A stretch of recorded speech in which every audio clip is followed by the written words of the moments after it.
राधे राधे दोस्तों।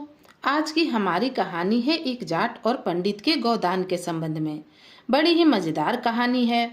एक गांव में एक जाट किसान रहता था। जाट खेती बाड़ी का काम करता और जाटनी घर के काम करती और साथ साथ अपने पशुओं की भी देखभाल करती। जाट ने घर में एक गाय भी पाल रखी थी जो 20 सेर के आसपास दूध देती थी। उसका दूध बड़ा ही मीठा होता था। कभी कभी किसी तीज त्योहार के अवसर पर उस गाय के दूध से बनी खीर या उसका दूध गांव के पंडित के भी मुंह में पड़ जाता। जब भी पंडित के मुंह में जाट की गाय का दूध पड़ता तो वह सोचता, इतना स्वादिष्ट दूध तो गांव के किसी घर में नहीं होता। जैसे तैसे इस गाय को अपने घर में लाने की योजना बनाने लगता। एक दिन पंडित बिना किसी न्योते के जाट के घर जा पहुंचा तो उसे वहां पता चला कि जाट का बाप ज्यादातर बीमार चलता है। पंडित अब मन में योजना बनाने लगा कि जब जाट का बाप मरेगा तो इसी गाय का संकल्प कराऊंगा। देव योग से जाट के बाप का मरण समय आ गया। पंडित को तो बुलाना अब लाजमी था। जाट के सगे संबंधी पड़ोसी भी वहां इकट्ठे हो गए। अब जाट के बाप को नहलाने की क्रियाक्रम शुरू हुआ तो पंडित ने जाट के बाप का हाथ पकड़कर कहा, लो यजमान, इनके हाथ से दान कराओ। हंसते खेलते परिवार को छोड़कर गए हैं, किसी चीज की कमी नहीं छोड़ी है इन्होंने। जाट ने 10 रुपए निकाले और अपने बाप के हाथ पर रखकर कहा, यह लो पंडित जी, पढ़ो संकल्प।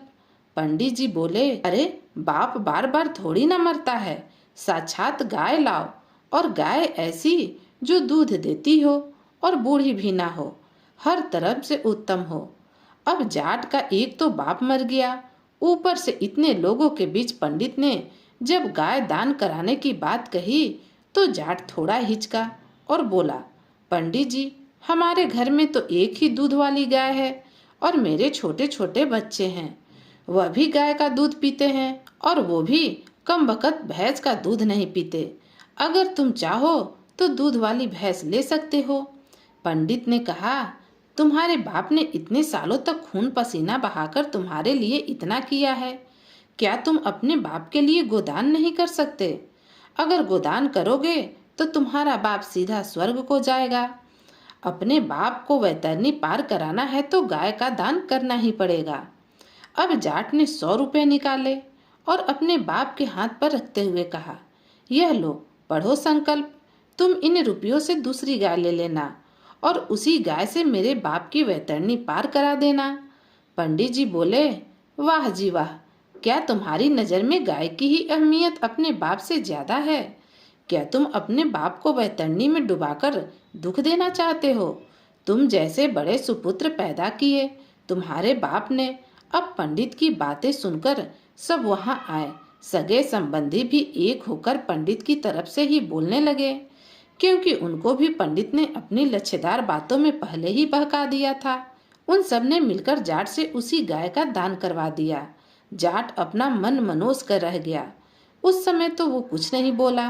पंडित अब गाय और बछड़े को लेकर अपने घर बांध आया। जब पंडित गाय और बछड़े को अपने घर बांधकर फिर जाट के घर वापस दाह संस्कार करवाने आया तो जाटनी ने पूछना तो खूब चाहा, मगर उस समय उसने बोलना ठीक न समझा। अब उस दिन का सारा काम निपट गया। तब रात को जाटनी ने गाय के संबंध में जाट से पूछा। बस इतना ही बोला कि बस कुछ ना कहो। उस पंडित के बच्चे ने मुझे किस तरह घेरा था। उस समय ससुर की 13वीं होने तक तो जाटनी कुछ नहीं बोली, मगर 14वें दिन जाटनी ने जाट की खूब खबर ली। वो कहने लगी, अरे बच्चे की ओर तो देखो, ढंग से रोटियां भी नहीं खाई इन्होंने। यह कहते हैं कि माँ, हमें तो हमारी गाय का ही दूध चाहिए। यहाँ हमारे बच्चे तो तड़प रहे और वहाँ उस पंडित के बच्चों की तुमने मौज कर दी। क्या इन बच्चों का दादा यही चाहता था कि उसके मरने के बाद बच्चे दूध के लिए यूं तड़पे? कौन बाप दादा चाहेगा जहाँ कहीं भी वे होंगे, अगर इन बच्चों को ऐसे तड़पते देखेंगे तो वे भी बड़े दुखी होंगे। इतना सुना तो जाट ने सोचा, बात तो सही है। जाट अब अगले दिन सुबह सुबह पंडित के घर जा पहुंचा। जाट ने देखा पंडित गाय का दूध निकाल रहा। जैसे ही पंडित दूध निकाल कर उठा तो उसने जाट को खड़ा पाया। पंडित बोला, अरे आप आइए आइए बैठिए। कहो सुबह सुबह कैसे आना हुआ? जाट बोला, आप भी आइए पंडित जी। पंडित बोला, अभी आता हूँ, दूध की बाल्टी को अंदर रख देता हूँ। जाट ने कहा, अरे दूध भी इधर ले आइए, मुझे इसी संबंध में कुछ बात करनी है। पंडित भी अब दूध की भरी बाल्टी लेकर जाट के पास आकर बोला, कहो भाई, क्या बात करनी है? जाट ने कहा, पंडित तुम बड़े झूठे हो। पंडित ने फिर कहा, मैंने क्या झूठ बोला? जाट ने फिर पूछा, गाय किसके लिए दी थी तुमने? पंडित ने जवाब में कहा, तुम्हारे बाप को वैतरणी नदी से पार कराने के लिए। जाट ने कहा, तो फिर तुमने गाय को वैतरणी किनारे क्यों नहीं भेजा?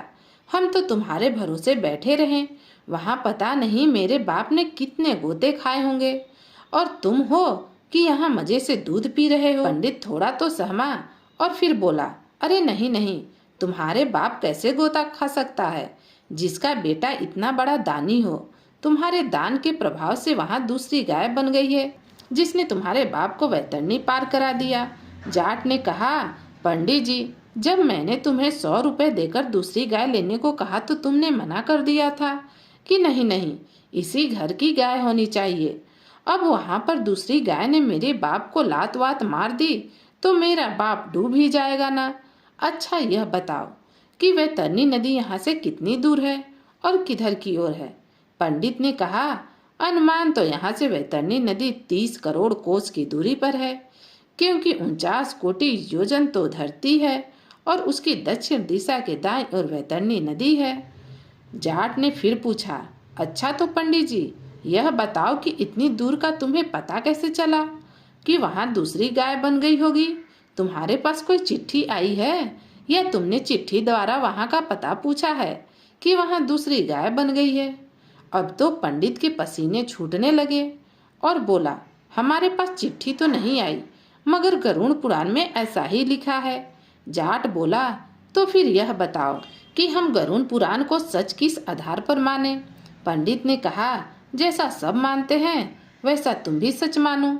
जाट ने कहा, बहकाओ मत पंडित, यह पुस्तक भी तुम्हारे जैसे के लिए किसी बाप दादा ने तुम्हारी जीविका चलाने के लिए लिखी होगी, क्योंकि एक पिता को अपने पुत्रों के अलावा कुछ प्यारा नहीं होता। 10 दिनों से मेरा बाप मेरे सपने में आकर मुझे मारता है और कहता है कि नालायक, दूध वाली गाय को उस पाखंडी के हाथों में सौंप कर बच्चों को सूखी रोटियां खिला रहा है। जाओ और गाय को वापस लेकर आओ, वरना मैं तुम्हें हर रोज ऐसे ही तंग करूंगा। सुनो पंडित, अब मैं अपनी गाय लेकर जा रहा हूँ। इतना कहकर जाट ने दूध से भरी बाल्टी पंडित के हाथ से ले ली। पंडित ने कहा, दान देकर वापस लेते हो, तुम्हारा सत्यानाश होगा। जाट ने फिर कहा, हाँ यही तुम्हारी असलियत है, कोई तुम्हें कुछ दे तो दुआ दे दो, वरना तुम्हारे अंदर गालियां ही गालियां भरी पड़ी हैं। अगर गरुड़ पुराण का असली मतलब समझते तो बद्दुआ नहीं देते। उसमें तो लिखा है कि कोई दान करे तो भला और दान ना करे तो भला। पंडित बोला, यजमान, यह तुम सही नहीं कर रहे हो, तुम्हें मेरी हाय लगेगी। जाट को अब बड़ा गुस्सा आया और वह बोला, चुप रहो, मेरे बच्चों ने दूध के बिना दुख पाया है, उसकी सारी कसर अभी निकाल दूंगा। अब पंडित के समझ में आ गया था कि जाट के साथ इस बारे में बात करना बेकार है। वो चुपचाप गाय की ओर दिखने लगा। जाट अपनी गाय, बछड़ा और दूध से भरी बाल्टी को लेकर वहां से चलता बना। उधर पंडिताइन सब सुन रही थी। वह बोली, मैं ना कहती थी कि अब यह लोग मूर्ख नहीं बनेंगे, कोई अपना और दूसरा काम धंधा देख लो। पंडित तो पहले से ही दुखी था। उसने अपना जूता निकाला और पंडिताइन पर बरसाने लगा।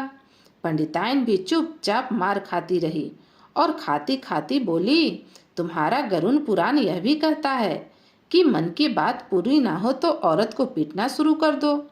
अब तो पंडित अपनी बेइज्जती को बर्दाश्त न कर सका और हाँफता हुआ किसी दूसरे काम धंधे की तलाश में घर से निकल गया। दोस्तों, यह छोटी सी कहानी स्वामी दयानंद सरस्वती के द्वारा लिखित सत्यार्थ प्रकाश के उस समोल्लास से ली गई है, जिसमें उन्होंने पाखंड का उदाहरण सहित खंडन किया है। अगर आपको यह कहानी पसंद आई हो तो प्लीज कहानी को शेयर कीजिएगा, और अगर आप मेरे चैनल पर नए हैं तो प्लीज चैनल को सब्सक्राइब कीजिएगा। कहानी सुनने के लिए आप सभी का बहुत बहुत धन्यवाद।